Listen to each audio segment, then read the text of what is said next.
That ultrasound wasn't about Lila's baby, it was about her husband. Dr. Caroline Vance's hands began to tremble the moment she opened Lila's medical file. The color drained from her face as if someone had pulled a plug.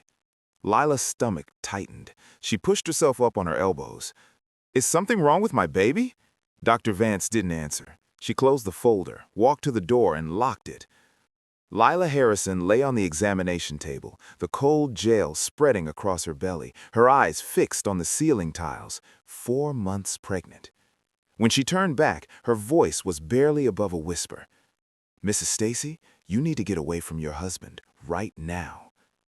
Layla didn't understand. She asked what that meant, what any of this had to do with her ultrasound, with her baby, with anything.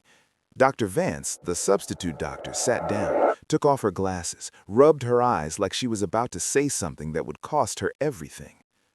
The sperm used in your procedure wasn't your husband's, and according to his medical records from 3 years ago, he knew it couldn't be. The room went silent, except for the heartbeat on the monitor, still drumming, still steady. Layla looked at the screen, looked at the tiny life growing inside her, and she felt something shift, not break, not shatter, but reorganize, like puzzle pieces she'd been forcing together, finally sliding apart and revealing a different picture entirely. She didn't cry, didn't scream. She just sat there, one hand on her belly, and let the truth settle into her bones. But to understand why a doctor would risk her medical license to warn a stranger, and why that stranger didn't collapse on that examination table, you need to know how Layla ended up married to a man who'd bought a pregnancy like a business acquisition. Layla Harrison, 30 years old, CEO of a logistics tech startup valued at $42 million.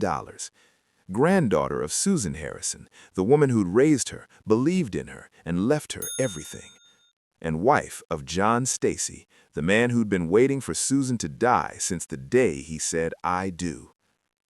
Susan Harrison had built your fortune the hard way, started with nothing but a high school diploma and a refusal to stay poor. By 50, she owned 11 commercial properties across Connecticut. By 65, she was worth $8 million. By 78, she was dying. Pancreatic cancer, the kind that doesn't negotiate. Layla was 26 when she got the call. Her parents had died in a car accident when she was 9, and Susan had raised her alone, teaching her about compound interest before she taught her to drive, making her read annual reports instead of bedtime stories, building her into the kind of woman who could walk into a boardroom full of men twice her age and walk out with their investment. Susan was everything: mother, father, mentor, friend. And now she was fading. The doctors recommended Silver Meridian Elder Care, top-rated facility, private suites overlooking the Connecticut River, $15,000 a month, but Susan had never believed in saving money she couldn't spend. The executive director came personally to welcome them, John Stacy, 34 years old, MBA from Wharton, or so he claimed, tall, square-jawed, the kind of handsome that looked trustworthy on camera. He shook Layla's hand and held it just a second too long. "Your grandmother speaks so highly of you," he said. "She told me you built your company from nothing. That's extraordinary." Layla thanked him and didn't think much of it. She was too busy watching her grandmother's body betray her, one system at a time. But John kept appearing. He was there when Layla arrived for visits, always with a kind word, always remembering small details she'd mentioned in passing. He sent flowers when Layla's startup closed its Series B. How he'd known about it, she never asked. He left handwritten notes in Susan's room. "Tell Layla I think she's remarkable." Susan noticed. Even through the morphine haze, she noticed. "Be careful with that one," she told Layla during a lucid moment. "His smile doesn't reach his eyes." But Layla was exhausted, grieving before the death had even happened, running a company during the day, crying in hospital parking lots at night. And John was there, steady, attentive, asking nothing, offering everything. When he finally asked her to dinner, she said yes because saying no required energy she didn't have. What happened next would change everything. The romance moved fast. John had a talent for anticipating what Layla needed before she knew she needed it. Quiet dinners when she was overwhelmed, space when she wanted to be alone, presence when she couldn't stand the silence. He proposed after 8 months, in Susan's room, with her grandmother's blessing, or what passed for blessing from a woman who could barely stay awake. "He's not right for you," Susan whispered later, when John had stepped out. "But I won't be here to protect you, so marry him if you must. Just don't give him your money." Layla thought it was the medication talking. John insisted on a prenup. For her protection, he said. His family didn't have much, and he didn't want anyone accusing him of marrying her for her grandmother's estate. The prenup included a fidelity clause, standard language, the lawyers said. If either party committed infidelity, the offending spouse would owe the other $500,000. John signed it without hesitation. So did Layla. They married 6 weeks later. Small ceremony. Susan watched from a wheelchair, her eyes never leaving John's face. She died 18 months after the wedding. Layla was devastated, the kind of grief that rewires your brain, makes you forget how to do simple things like eat breakfast or answer emails. She took a leave from the company, stopped sleeping, lost 12 pounds she didn't have to lose. John handled everything, the funeral arrangements, the estate paperwork, the meetings with lawyers and accountants and banks. He was tireless, attentive, perfectly devoted. Layla thought she'd married a saint. But she didn't know about the $300,000 John owed to a man named Victor Andrade.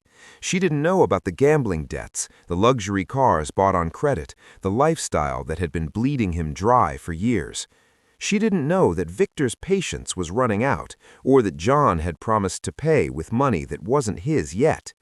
She didn't know that her husband had been waiting for Susan to die since the day they met. John held her hand through the funeral. He held the inheritance paperwork even tighter.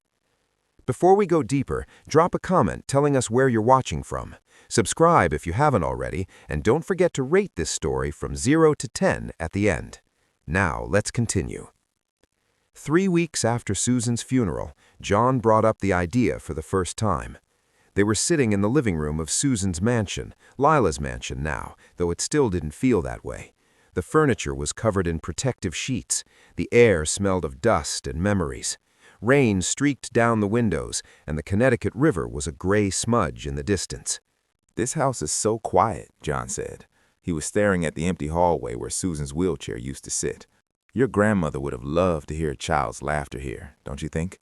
Layla didn't respond. She was looking at a photograph on the mantel. Susan, at 60, standing in front of her first commercial property, grinning like she'd conquered the world. "I've been thinking," John continued, "maybe what we need is something new, a new chapter, something that brings life back into this place." Layla finally turned to him. "Are you talking about a baby?" John's expression shifted into something soft, hopeful, carefully calibrated. Would that be so terrible? She didn't know it yet, but every word he'd said had been rehearsed in front of a mirror. Over the following weeks, John's campaign intensified. He talked about legacy, about continuing Susan's bloodline, about not letting everything her grandmother built end with them. He brought it up at breakfast, at dinner, during quiet evenings when Layla was trying to read or work or simply exist without feeling the weight of grief pressing down on her chest. "I've always wanted to be a father," he told Layla one night, his voice cracking with what sounded like genuine emotion. They were lying in bed, the darkness hiding whatever his face might have revealed. "I know the timing isn't perfect, but maybe that's exactly why we should do this, create something beautiful out of all this loss." Layla resisted at first. She wasn't ready, could barely take care of herself, let alone a child. Her company needed her attention. Her mental health needed her attention. Everything in her life was fragile and fractured, and adding a baby felt like throwing a boulder onto cracked ice. But John was patient, persistent. He had 18 months of practice pretending to be devoted. And Layla was so tired of feeling empty.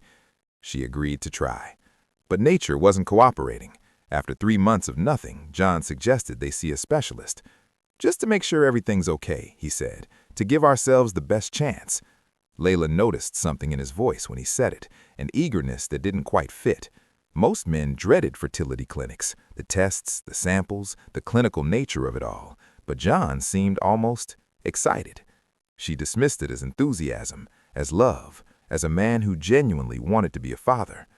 She was wrong about all three. He'd already picked the clinic, Hartwell Fertility Center, boutique practice, invitation-only clientele, discretion guaranteed.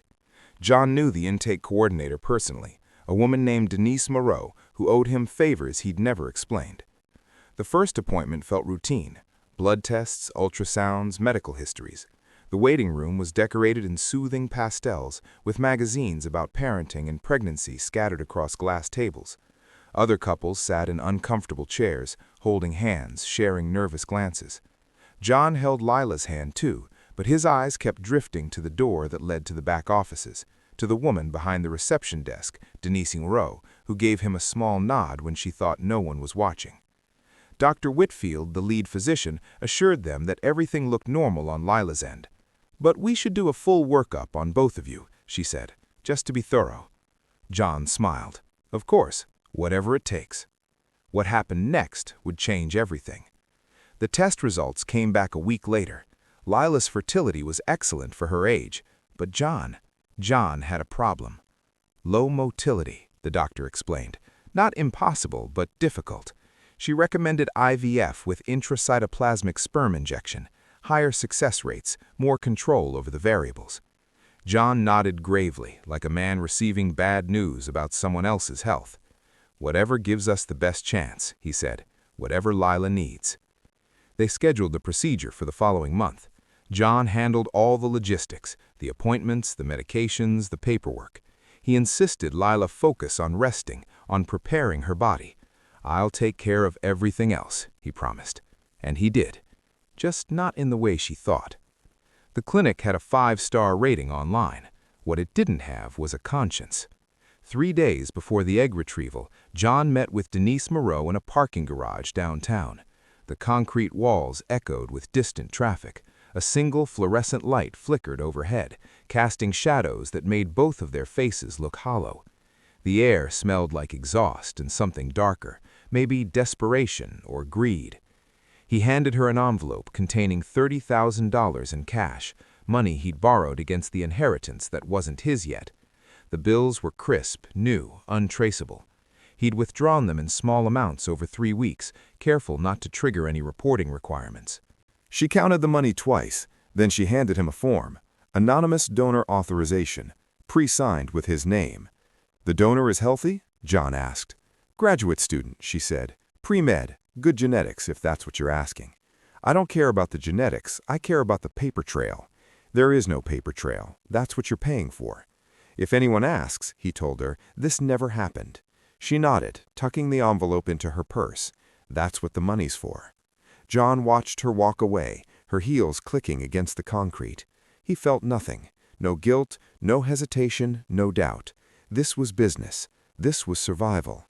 Layla was a means to an end, and the end was $3 million and a life without debt collectors and broken kneecaps. He didn't hate her. He didn't love her either. She was simply useful. The procedure went smoothly. Layla got pregnant on the 2nd cycle, a miracle, the doctors called it. John cried when they got the news, real tears or what looked like them. He'd practiced that too. They celebrated with dinner at the restaurant where he'd proposed, champagne for him, sparkling water for her. He reached across the table and held her hand, and for a moment, just a moment, Layla thought she saw something genuine in his eyes. "I'm going to be a father," he said. "I can't believe it." Neither could she, not for the reasons he thought. In the weeks that followed, John became the perfect expectant father. He read pregnancy books, he researched cribs and car seats. He talked to the baby through Layla's belly, whispering promises about the life they'd have together. But Layla noticed something odd. When she hugged him, celebrating, his body was stiff, like he was already thinking about the next phase. Like the pregnancy wasn't the goal, just another step towards something else. He wasn't planning a nursery, he was planning an exit. At 10 weeks pregnant, John started talking about the future. Not the baby's future, not really, the money's future. "We should think about protection," he said one evening. They were reviewing the estate documents in Susan's study, her grandmother's fortune now officially transferred to Layla. $3.2 million in liquid assets, real estate worth another $4 million, enough to solve all of John's problems and create a few new ones. "Your grandmother worked so hard for all of this," he continued, his voice soft with manufactured concern. "We need to make sure it goes to the right place." Layla looked up from the papers. "What do you mean?" "A family trust," John said. The words came out smooth, rehearsed. "We put the inheritance into a protected structure, in the baby's name. I'll be co-administrator as the father. That way, if anything happens to either of us, our child is protected." Layla hesitated. They had separate property agreements. The prenup was clear about keeping their assets distinct. "I don't know," she said. "My lawyers set things up a certain way." John's expression flickered, just for a fraction of a second, a tightening around the eyes, a hardness in the jaw. Then the mask returned. "Of course," he said gently. "It's just an idea. I only want what's best for our family." But he didn't let it go. He brought it up again a week later, and again, each time with a new angle, a new justification, a new way of making Layla feel selfish for protecting her own money. "What if something happens to you during delivery?" he asked once, his voice trembling with theatrical concern. "What if the baby needs care that insurance won't cover? What if—" "I said I'd think about it," Layla said. But the pressure never stopped. It was relentless, like water wearing away stone. Every conversation circled back to the trust. Every quiet moment became an opportunity for John to plant another seed of doubt. "It's not about us," he said. "It's about the baby. Don't you want our child to be secure?" He'd already drafted the documents. They were sitting in his desk drawer, waiting for a signature. All he needed was the birth. She didn't know that every loving gesture was a transaction, that every kiss was a countdown. Meanwhile, Victor Andrade was getting impatient. Victor wasn't the kind of man you met at cocktail parties. He operated in the space between legitimate business and something darker. Private lending at rates that would make a bank blush, investments in ventures that couldn't survive scrutiny, debts collected through means that never appeared in court records. He owned a chain of dry cleaners that never cleaned a shirt. He had interests in 3 restaurants that were always empty, but somehow always profitable. He knew people who knew people, and those people had a way of making problems disappear. John had borrowed from him 3 years ago, a bridge loan, he'd called it, just until the next deal closed. But the next deal never closed, and the interest kept compounding, and now John owed $300,000 to a man who didn't believe in payment plans. They met at Silver Meridian, in John's corner office with the river view. The afternoon sun streamed through the windows, but neither man seemed to notice. Victor sat in the leather chair across from John's desk, not touching the coffee that had been offered. He was 62 years old, silver-haired, with hands that had never done manual labor and eyes that had seen everything. 2 of Victor's associates stood by the door. They didn't speak. They didn't need to. 60 days, Victor said. His voice was calm, the kind of calm that didn't need to raise itself to be terrifying. "That's what I'm giving you. After that, we have a different kind of conversation." John's smile never wavered, but his hands were sweating under the desk. "I understand, and I appreciate your patience. Patience has limits, Mr. Stacy." Victor straightened his cuffs, revealing a watch that cost more than most cars. "I've been very generous with you. Some of my associates thought I was being foolish. They wanted to visit you months ago, visit your home, meet your wife." John felt a cold finger trace down his spine, but his face remained placid. "That won't be necessary." "No, it won't be, because you're going to pay me." Victor leaned forward slightly, one way or another. "The money is coming." John leaned forward, lowering his voice like he was sharing a secret. "My wife just inherited over $3 million. As soon as the baby is born, we're restructuring everything into a family trust. I'll have access within 90 days. Victor studied him for a long moment. His eyes were flat, unreadable. "And if the baby doesn't come?" "It will," John said. "I've made sure of it." Victor nodded slowly, rose from the chair, buttoned his jacket with precise, deliberate movements.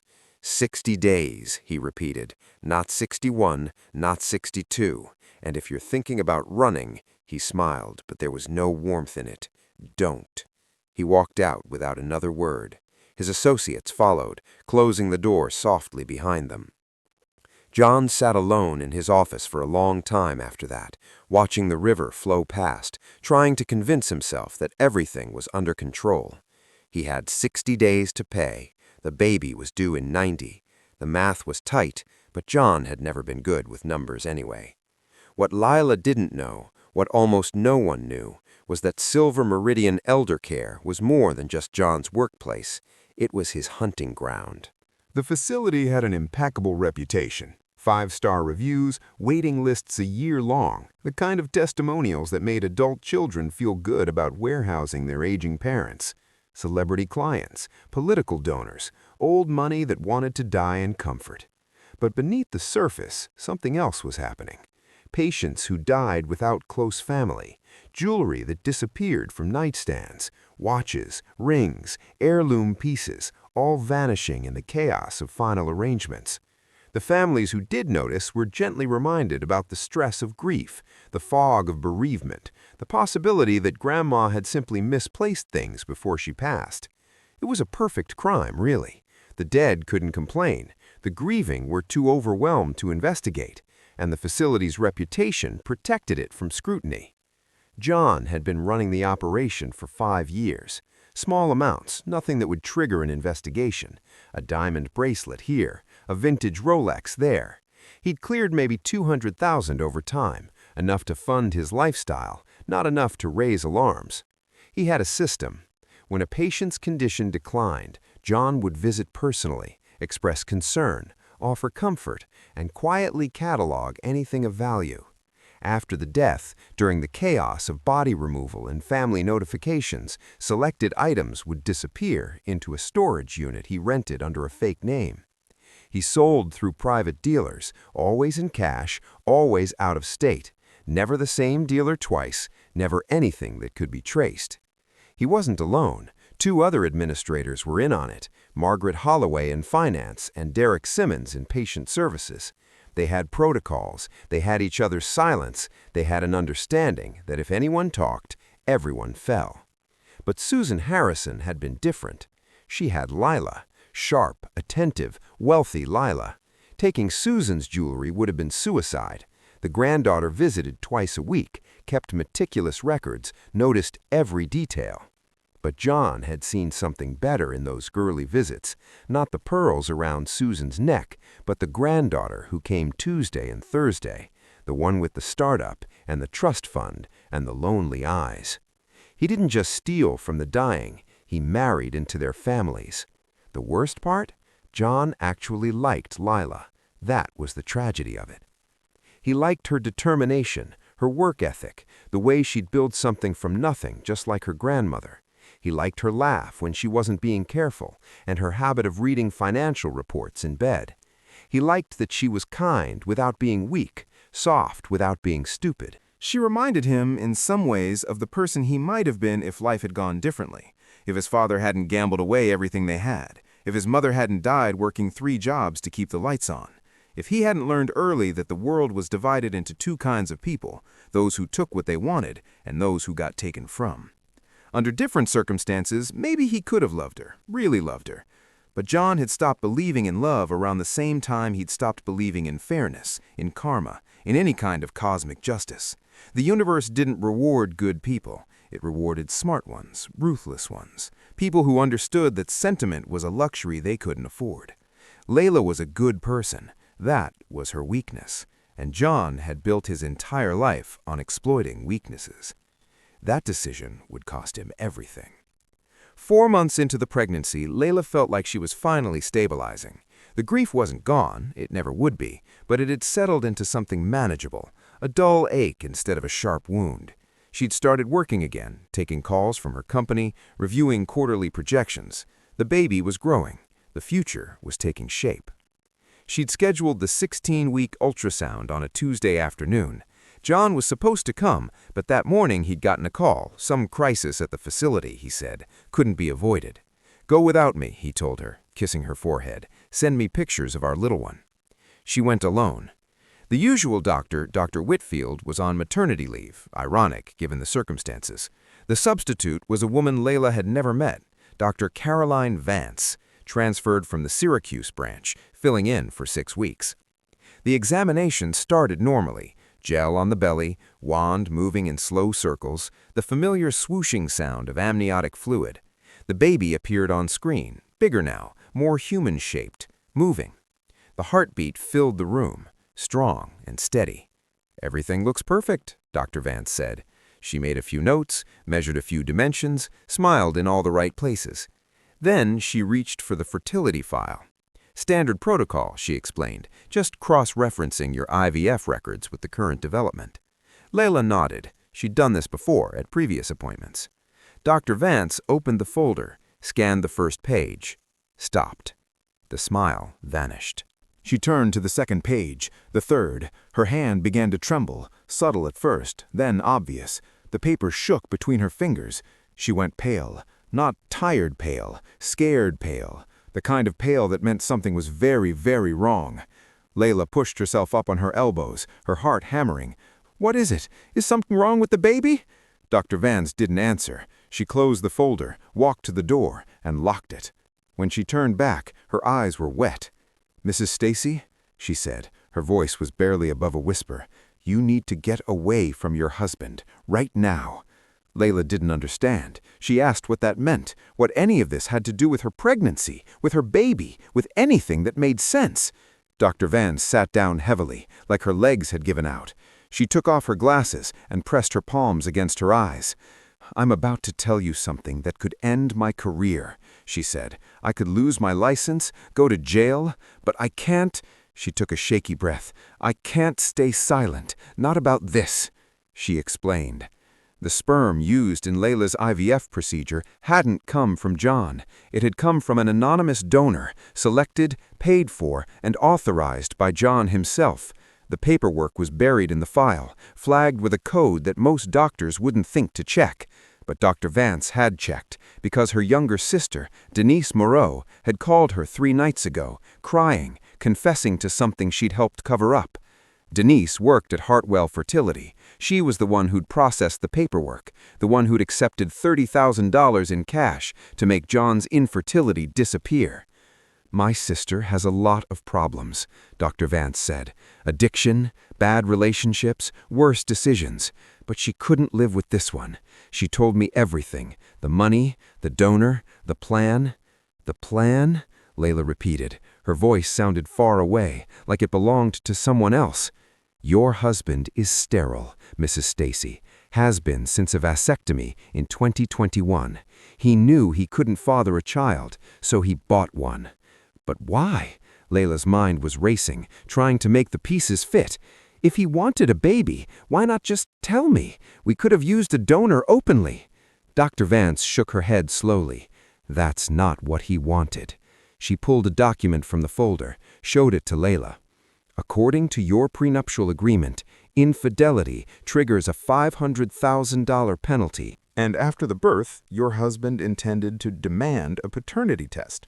When the DNA didn't match, because it couldn't match, he was going to accuse you of cheating." The room tilted. Layla gripped the edge of the examination table. "He was going to claim you'd been unfaithful," Dr. Vance continued. "Invoke the prenup, take the penalty payment, and since you'd already agreed to put your inheritance into a family trust with him as co-administrator, he'd have access to everything, as the innocent, betrayed father trying to protect his child." Layla stared at the document, at John's signature, neat and practiced, authorizing the donor. She thought about all the conversations about the trust, all the gentle pressure, the manufactured concern, the way he'd made her feel guilty for protecting her own money. She thought about her grandmother's warning, "His smile doesn't reach his eyes." She thought about 18 months of marriage to a man who had never loved her, who had been waiting patiently, strategically for this exact moment. Her hands were shaking, but her mind was perfectly still. Dr. Vance was watching her carefully, waiting for the breakdown, the tears, the hysteria, but it didn't come. "How do I prove this?" Layla asked. Dr. Vance blinked. Then she reached into her bag and pulled out a flash drive. "Copies of everything," she said. "The authorization forms, the payment records, John's vasectomy documentation from 2021. My sister is willing to testify if it comes to that. She knows she'll probably face charges, but she wants to make it right." Layla took the drive, held it in her palm like a grenade. "Thank you," she said, "for telling me." Dr. Vance nodded. Her eyes were red. "Be careful, Mrs. Stacy. Men like your husband, they don't lose gracefully." Layla walked out of that clinic carrying two things, a baby that wasn't her husband's and a clarity she hadn't felt since her grandmother died. He thought she was grieving. She was reorganizing.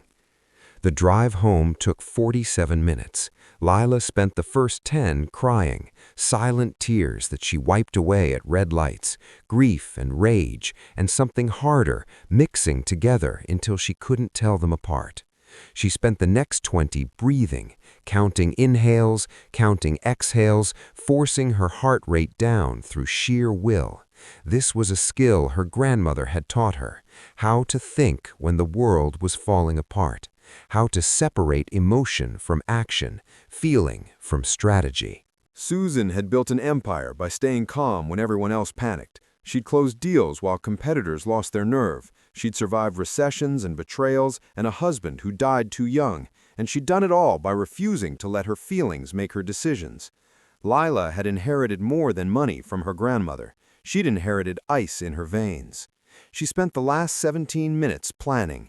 By the time she pulled into the driveway of Susan's mansion, her mansion now, truly hers, she had made 3 decisions. First, John would not know she'd discovered anything, not yet. Second, she would not confront him without ammunition. The flash drive was a start, but she needed more, evidence he couldn't explain away, connections he couldn't deny, a case so airtight that no lawyer could help him. Third, when she finally struck, he would never see it coming. John was waiting in the foyer when she walked in, all smiles, all concern. "How was the appointment?" he asked, reaching for her coat. "How's our little one?" Layla smiled back. The smile felt foreign on her face, like wearing someone else's clothes, but she'd been a CEO for 6 years. She knew how to perform. "Perfect," she said. "Everything looks perfect." She showed him the ultrasound photo, pointed out the tiny fingers, the curve of the spine, watched his face for any flicker of guilt, any sign that he knew she knew. Nothing. He was good at this, but so was she. That night, after John fell asleep, Layla sat in the study that had once been Susan's. The room still smelled like her grandmother's perfume, Chanel No. 5, which Susan had worn every day for 50 years. The leather chair still held the impression of her body. The mahogany desk still bore the ring stains for decades of coffee cups. Layla felt her grandmother's presence here, more strongly than anywhere else in the house.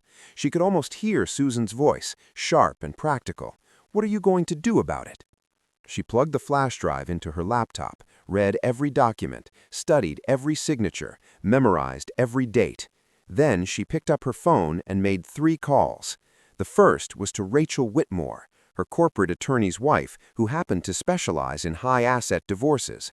They'd met at a charity gala 2 years ago. Rachel had given Layla her card and said, "Call me if you ever need anything." Layla had never imagined needing this. The second call was to Marcus Cole, private investigator, former FBI, currently running a boutique firm that specialized in the kind of cases that couldn't afford mistakes. He'd done background checks for Layla's company during the Series A. His work had been flawless. The third call was to the one person she trusted completely, her grandmother's former attorney, Harold Chen. 72 years old, semi-retired, and the only person who'd ever made Susan Harrison nervous at a negotiating table.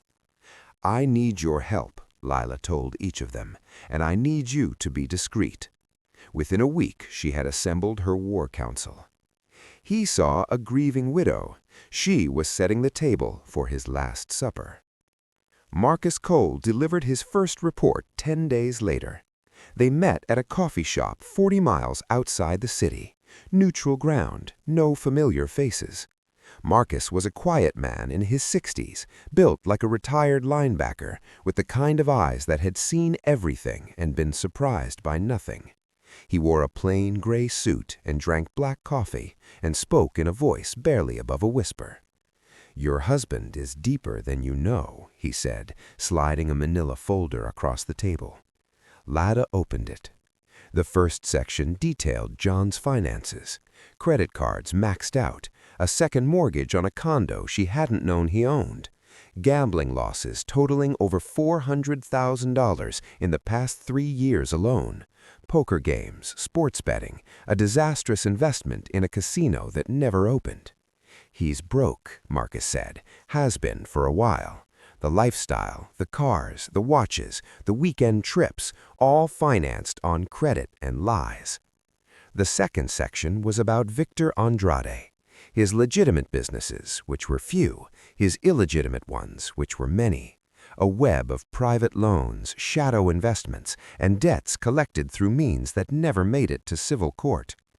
John owes him $300,000, principal plus interest. Andrade gave him 60 days to pay, starting about a month ago. Which means he has roughly 30 days left. Less. Word is Andrade isn't known for his patience. He's already got people asking questions about John, watching his movements, cataloging his routines. Your husband is running out of time. The third section was the worst. Silver Meridian, Marcus said. I talked to some former employees, off the record, promised them anonymity and cash. Amazing what people will tell you when they think no one's listening. Layla turned the pages. Lists of deceased patients, inventories of missing items, families who'd filed complaints then quietly dropped them after receiving letters from Silver Meridian's legal team. He's been running this operation for years, Marcus continued. Small-scale theft from estates of patients who die without close family oversight. Jewelry, watches, sometimes artwork. Nothing big enough to trigger a real investigation, but consistent, methodical. Susan Harrison's jewelry was all accounted for, Layla said slowly. I checked myself after she died. Everything was there. Marcus nodded. That's because you were there. You were paying attention. He couldn't touch her things without risking exposure, so he found something more valuable. Me, Layla said. You, Marcus agreed, and your inheritance. There was more. Bank records showing John's payments to Denise Moreau, phone logs tying him to Victor Andrade, email chains discussing the family trust he'd been trying to set up, with language that made it clear he intended to control every dollar. And finally, a connection that changed everything. Victor Andrade is under federal investigation, Marcus said, has been for 18 months. Wire fraud, racketeering, money laundering. The FBI has been building a case, but they need witnesses willing to testify, people inside his operation. Layla looked up. Can they use John? Marcus smiled. It wasn't a pleasant smile. That depends on what you're willing to offer them. The meeting with the FBI took place 2 weeks later. They met in a nondescript office building in Hartford, the kind of place that could have been an insurance company or a law firm or anything else that required gray carpets and fluorescent lighting. Agent Dana Morrison met them in a conference room on the 4th floor with a view of nothing in particular. She was a woman in her 40s, sharp eyes, no-nonsense suit, the kind of presence that made you want to confess even if you hadn't done anything. She'd been with the Bureau for 18 years, specializing in financial crimes. She'd put away hedge fund managers, Ponzi schemers, and a state senator who'd embezzled from his own charity. Victor Andrade was her white whale. She'd been building the case for almost 2 years. She listened to Layla's story without interruption, reviewed the evidence without comment, made notes on a yellow legal pad in handwriting so precise it looked printed, and waited until Layla had finished before speaking. What exactly are you proposing, Mrs. Stacy? Layla had prepared for this, rehearsed it, actually, with Rachel Whitmore coaching her on tone and presentation. This was a pitch, just like any investor meeting. The product was justice. The ask was cooperation. Rachel sat beside her, legal pad ready, watching Agent Morrison for any sign of interest. I can give you John Stacy, Layla said, his connection to Victor Andrade, his debts, the payments he's made. I can give you testimony about the fraud at Silver Meridian, the theft from deceased patients, the bribes to cover it up, and I can deliver John to you in a setting where Victor Andrade will be present and incriminated. Agent Morrison's pen paused. And in exchange? protection for myself and my child during and after the arrest, assurance that I won't be charged for any knowledge I may have inadvertently gained of my husband's activities, and jurisdiction over the fertility fraud, which occurred across state lines and qualifies as wire fraud. Agent Morrison studied her for a long moment. Her expression gave nothing away. "You've thought this through." "I've had to." Layla's voice was steady. "My husband has been planning to destroy my life for years. I'm not going to let him." The agent leaned back in her chair, tapping her pen against the legal pad. "Mrs. Stacy, do you understand what you're asking? Going undercover against your own husband, hosting an event designed to incriminate him? If anything goes wrong—" "I understand," Layla said, "and I'm doing it anyway." Agent Morrison nodded slowly. "What kind of setting are we talking about?" Layla took a breath. "A baby shower," she said, "at my grandmother's estate. My husband is planning to invite Victor Andrade to prove to him that the money is coming, that the inheritance will be his to access once the baby is born." Agent Morrison leaned forward, interested now. "Everyone will be there," Layla continued. "John, Victor, witnesses, evidence, all in one place, all on record." She paused. "I just need you to send a few people undercover, as catering staff." Agent Morrison's lip quirked, the closest thing to a smile Layla had seen from her. "That could be arranged." The preparations took 3 weeks. Layla planned the baby shower herself, insisted on it. Every detail, every guest list, every decoration. John thought she was nesting, that primal urge pregnant women felt to prepare their environment. He didn't realize she was preparing something else entirely. The theme was new beginnings, pale green and gold, Susan's favorite colors. Held at the mansion, of course. What better way to honor the grandmother who'd made everything possible? John invited 60 people, friends, colleagues, business associates, and, at Lila's subtle encouragement, Victor Andrade. "He's been so supportive of your work," she told John. "The investment he's made in your vision for Silver Meridian, we should acknowledge that." John's smile never wavered, but something flickered behind his eyes. "You're right. I'll make sure he comes." He had no idea he was delivering his executioner to his own door. The catering company was vetted by Layla personally. 8 servers, 3 bartenders, 1 very attentive head waiter named Derek. Derek's real name was Agent Par Vasquez, and he had a badge in his pocket and a wire under his shirt. The day of the shower, Layla woke early, stood in front of the mirror for a long time, studying her reflection. Her belly was round now, obvious. The baby kicked against her palm, strong and insistent, like it was ready for what came next. "It's almost over," she whispered, "for both of us." The mansion looked beautiful. 61 guests filled the grand living room and spilled out onto the terrace. The Connecticut River glittered in the late afternoon sun, turning the water into a ribbon of gold. Champagne flowed, laughter echoed off Susan Harrison's antique furniture, still arranged exactly as she'd left it. White flowers cascaded from crystal vases, peonies and roses and lilies, Susan's favorites. A string quartet played softly in the corner, working through a carefully curated playlist of classical pieces that Susan had loved. Caterers in crisp white shirts moved through the crowd with silver trays of canapés and sparkling water. Everything was perfect. Everything was exactly as Layla had planned. The guests included John's colleagues from Silver Meridian, Layla's friends from the startup world, neighbors who'd known Susan for decades, and a scattering of family friends whose names Layla barely remembered. They mingled and chatted and admired the nursery that had been set up in the East Wing. None of them knew what was about to happen. None of them noticed the head waiter's earpiece, or the way 2 of the bartenders positioned themselves near the exits, or the slight bulge under the caterer's vest that might have been a badge. John was in his element, working the room, shaking hands, accepting congratulations. He wore a tailored blue suit that Layla had bought him for their first anniversary, and a smile that never wavered. The devoted husband, the soon-to-be father, the man whose patience was finally about to pay off. Every few minutes he'd catch Layla's eye across the room and wink. She'd smile back, and something in her chest would go cold. Victor Andrade arrived at 4:15, Gray suit, silver tie, the kind of understated elegance that cost more than most people's cars. He shook John's hand, accepted a glass of sparkling water, and found a seat in the third row, close enough to watch, far enough to leave quickly if needed. John caught his eye across the room, gave a small nod. Everything was going according to plan.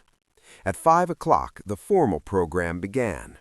John stepped up to the makeshift podium, a music stand decorated with ribbons, and tapped a champagne glass for attention.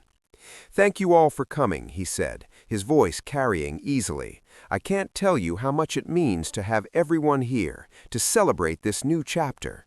He paused, letting emotion gather in his voice. "Most of you knew Susan Harrison. This was her home, and it's only right that we honor her memory by filling it with life again, with love, with family." He looked at Layla, seated in the front row. His eyes were soft. "I married the most incredible woman I've ever known, and soon we're going to bring a child into this world, a child who will carry on Susan's legacy, who will grow up in this house, surrounded by the same strength and determination that Susan showed every day of her life." He raised his glass, to Susan, to Layla, to our baby, to new beginnings. The room echoed with appreciation. Glasses clinked. Someone wiped away a tear. John smiled. He thought he'd won. He was wrong. Layla rose from her seat. "Thank you, sweetheart," she said. Her voice was steady, CEO steady, boardroom steady. "That was beautiful. And it reminds me that I have a little surprise of my own." John's smile faltered just for a moment. "You do?" "I've been working on something special," Layla continued, "a presentation for the father of my baby." She turned to the room. "If everyone could direct their attention to the screen." The projection setup had been installed that morning, ostensibly for a slideshow of baby photos. Layla picked up a small remote from her seat. The screen flickered to life. The first image appeared. A medical document, official letterhead, John's name at the top. "What is this?" someone murmured. Layla's voice carried clear and calm. "This is my husband's medical record from 2021, a vasectomy performed at Hartford Medical Center. Successful, irreversible, and completely secret." The room went still. John's face drained of color. "Layla?" "This," Layla continued, clicking to the next slide, "is the authorization form from Hartwell Fertility Center, signed by my husband, authorizing the use of an anonymous sperm donor for our IVF procedure." She clicked again. "And this is the payment record. $30,000 in cash paid to a clinic employee named Denise Moreau in exchange for falsifying records and concealing the truth." John stepped forward, hands raised. "This is insane. Layla, you're confused. The pregnancy hormones, the grief." "I'm not finished," Layla said. Her voice cut through his like a blade. The next slide was a timeline, dates, names, amounts, the history of John's fraud laid out like a legal brief. "My husband married me knowing he could never father a child. He waited for my grandmother to die, then pressured me into IVF. His plan was simple. After the birth, demand a paternity test. When the DNA didn't match, accuse me of infidelity, trigger our prenuptial agreement, collect $500,000 in damages." She paused. "Plus access to the family trust he'd been trying to get me to create. $3 million of my grandmother's money signed over to him as co-administrator." The room erupted in whispers. Someone dropped a glass. The sound of shattering crystal echoed through the sudden silence. John lunged toward the projector. "This is lies. She's having a breakdown." But the caterer, the head waiter Derek, stepped smoothly into his path. "I wouldn't do that, Mr. Stacy." John shoved at him. "Get out of my way." Derek reached into his vest pocket and produced a small leather wallet. Flipped it open. "FBI." He smiled pleasantly. "Please stay where you are." Two more servers moved to flank John. A bartender positioned herself near the exit. John's face went slack. Layla clicked to the next slide. "But wait," she said, "there's more." Silver Meridian Elder Care, records of deceased patients, inventories of missing belongings, insurance claims filed by grieving families who never received what they were owed.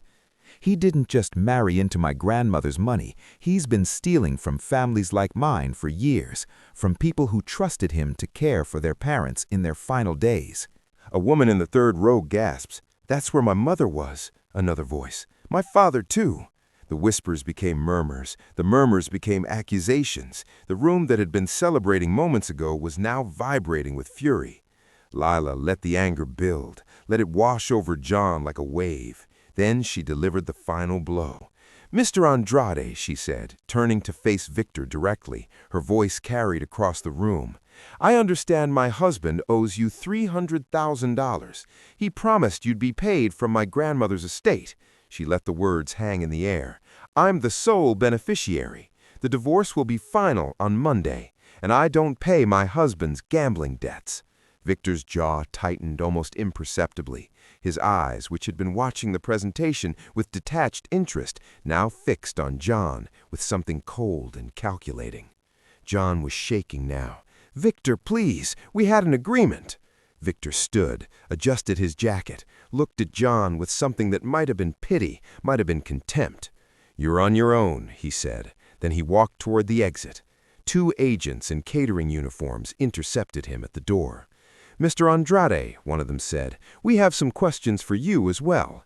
John tried to run. He made it 3 steps before Agent Vasquez had him face down on Susan Harrison's antique Persian rug, arms pinned behind his back. "John Stacy, you're under arrest for wire fraud, elder abuse, and conspiracy to commit financial crimes across state lines. You have the right to remain silent." The words washed over him. John wasn't listening. He was staring at Layla, his cheek pressed against the carpet, his eyes wild with disbelief. "Layla," he said, his voice cracked. "Layla, please, I can explain." Layla walked over slowly, looked down at the man she'd married, the man who'd held her hand at her grandmother's funeral, the man who'd kissed her forehead and promised to take care of everything. "My grandmother warned me about you," she said quietly. "She said your smile didn't reach your eyes. I should have listened." She turned away. "I loved you," John called after her. "In my own way, I loved you." Layla paused at the doorway, didn't turn around. "That's the saddest part," she said. "I actually believe you." Then she walked out onto the terrace, where the Connecticut River was catching the last of the sunset, and let herself breathe. The trial lasted 4 months. John Stacy was convicted on 12 counts: wire fraud, elder abuse, conspiracy to commit financial crimes across state lines, theft from protected individuals, and insurance fraud. The evidence was overwhelming. Denise Moreau testified against him in exchange for a reduced sentence. Margaret Holloway and Derek Simmons, his co-conspirators at Silver Meridian, turned state's witness rather than face the full weight of federal charges. The investigation expanded beyond what anyone had expected. 3 other administrators at Silver Meridian were arrested. The facility's board of directors was replaced. New oversight protocols were implemented statewide. Layla testified twice. She sat in the witness box, 7 months pregnant, and answered questions for 6 hours. She didn't cry, she didn't waver. She looked John in the eye and told the truth about everything he'd done. Victor Andrade pleaded guilty to racketeering charges in exchange for a reduced sentence. His network collapsed. 14 of his associates were arrested. The FBI called it one of the most successful takedowns of the decade. John was sentenced to 15 years in federal prison. The facility was in upstate New York, minimum security, white-collar criminals mostly. But word traveled fast in places like that. Within a month, everyone knew that John owed money to people who didn't believe in write-offs, people whose reach extended far beyond prison walls. He requested a transfer. It was denied. He requested protective custody. It was under review. In prison, John had plenty of time to think about the choices that had brought him there, about Susan Harrison's warnings, which he'd dismissed, about Layla's quiet strength, which he'd underestimated, about the flash drive that had ended his life, handed to his wife by a doctor whose sister couldn't live with the secret. He wrote letters to Layla. She never opened them. He thought about these things often, in his cell, in the cafeteria, in the exercise yard where he walked alone because no one wanted to be associated with a man who couldn't pay his debts. 7 months after the arrest, Layla gave birth. A girl. 7 pounds 6 ounces, dark hair, dark eyes, and a grip that made the delivery nurse laugh. "She looks like a fighter," the nurse said. "She is," Layla agreed. She held her daughter against her chest and felt something unlock inside her, something that had been closed off for so long she'd forgotten it existed. This was what it felt like to love someone completely, without reservation, without fear. She named her Susan, Susie for short. The baby had her grandmother's eyes. Layla was sure of it. A year later, the mansion was unrecognizable. Not physically, the bones were the same, the antiques still in place, Susan Harrison's presence still lingering in every room, but the feeling had changed. The house felt alive now, toys in the corners, laughter echoing off the high ceilings, life where there had been grief. Layla had repainted the nursery 3 times before she was satisfied, pale yellow like sunshine, with white trim and a mobile of silver stars that caught the light. Susie's crib sat where Susan's hospital bed had once been, in the corner with the best view of the garden. Layla's company had recovered from her leave of absence. More than recovered, it had thrived. The Series C had closed at $60 million, valuing the company at nearly $300 million. She'd promoted 2 women to her executive team and established a foundation in her grandmother's name, supporting elderly care oversight and fraud prevention. The Susan Harrison Foundation had already funded investigations at 3 nursing facilities. It had helped 12 families recover stolen assets. It had changed laws in 2 states. Susan would have been proud. Layla never remarried, never even dated, really. She went on a few dinners, met a few nice men, but none of them stuck. Maybe she wasn't ready. Maybe she never would be. But she had Susie, and she had her work, and she had the knowledge that she'd faced the worst betrayal imaginable and come out stronger. That was enough. That was more than enough. One evening, when Susie was almost 2, Layla sat in her grandmother's study. Same mahogany desk, same view of the garden. Susan Harrison's photograph on the wall, 60 years old and grinning like she'd conquered the world. Susie was asleep in the nursery, monitored by a camera that Layla checked every 10 minutes. Old habits. She was reviewing quarterly reports when her phone buzzed. A news alert. Federal inmate John Stacy hospitalized after assault. Condition critical. Layla stared at the headline for a long moment. Then she closed the notification, returned to her spreadsheet, and kept working. Later that night, before bed, she stood in front of her grandmother's photograph. "You were right about him," she said softly. "You were right about everything." She could almost hear Susan's voice, that sharp, practical tone that had guided her through every challenge of her life. The best revenge isn't noise, it's silence. It's waking up one day and realizing you don't think about them anymore. Layla wasn't there yet, but she was getting closer. She checked the nursery camera one last time. Susie was sleeping peacefully, one tiny fist curled against her cheek. Layla smiled, then she turned off the light and went to bed.